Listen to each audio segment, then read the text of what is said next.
Let's talk a little bit about resigning. Man, I could have used you 2 years ago. How to resign. You always want to resign in person. Make it personal.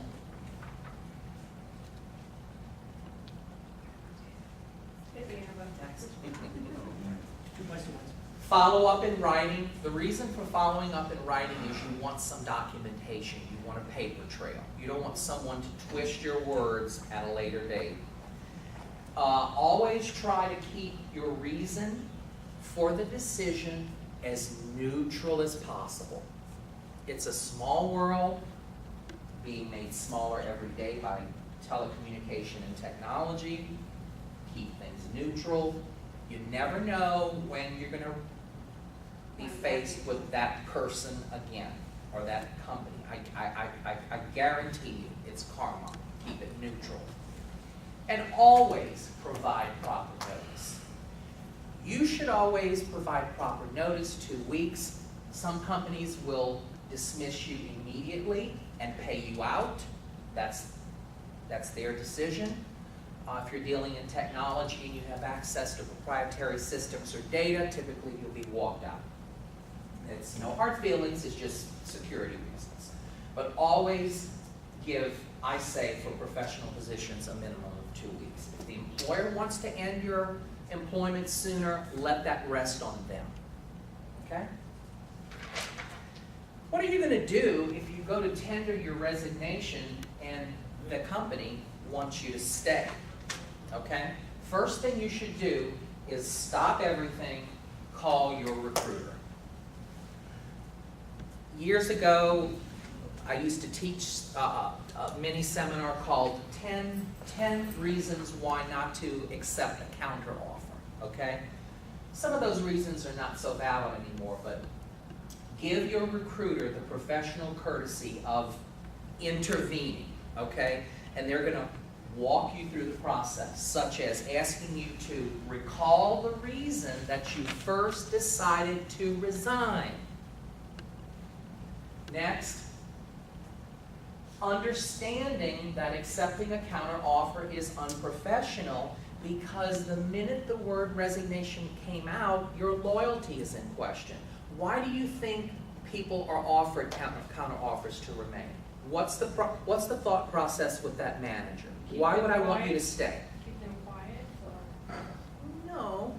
What's the business advantage to me of having Kevin remain for a while? Oh, don't have to train somebody new? I'm going to start looking for his replacement. So I'll do something to keep him, but his loyalty is in question. He quits once, he'll do it again. I'm vulnerable right now. Yeah, I'll do something to keep him staying, but I'm going to start hunting for his replacement. All right? I was also going to say that maybe the person that's trying to quit, he or she in the middle of something big like a project, and that Yes. person has the experience and knows what's going on. So the head person is going to let that person finish out. Then, Correct. That's a little bit of a different scenario. What you're talking about there is accepting the resignation, but retaining the services of that person on an hourly basis, on weekends or after hours to finish projects, okay?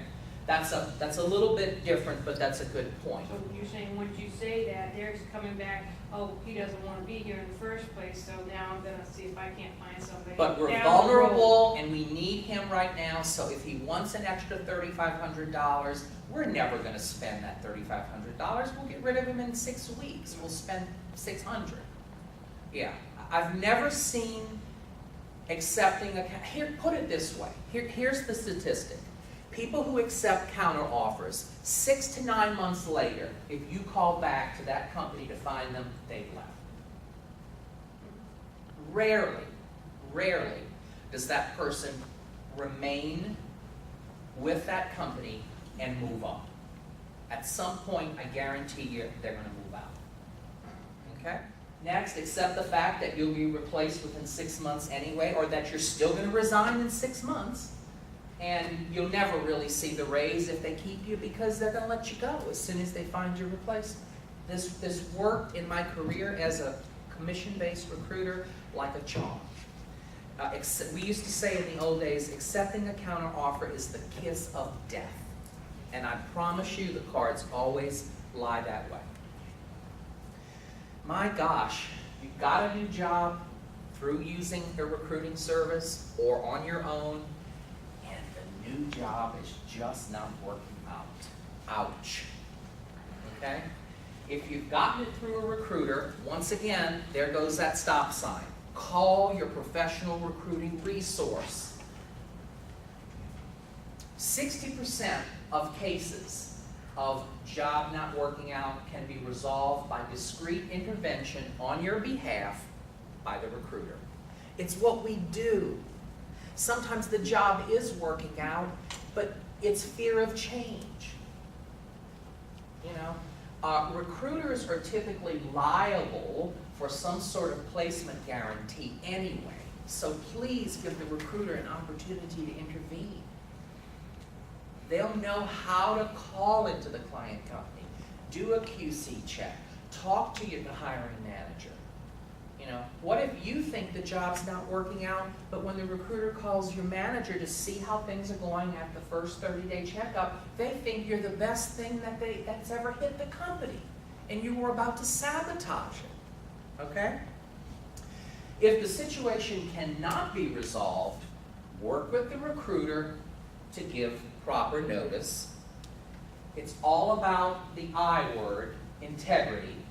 Maintain your integrity and keep your integrity intact by proper resignation planning, okay? And there's that future again, protect your future relationship. It's a very, very small world.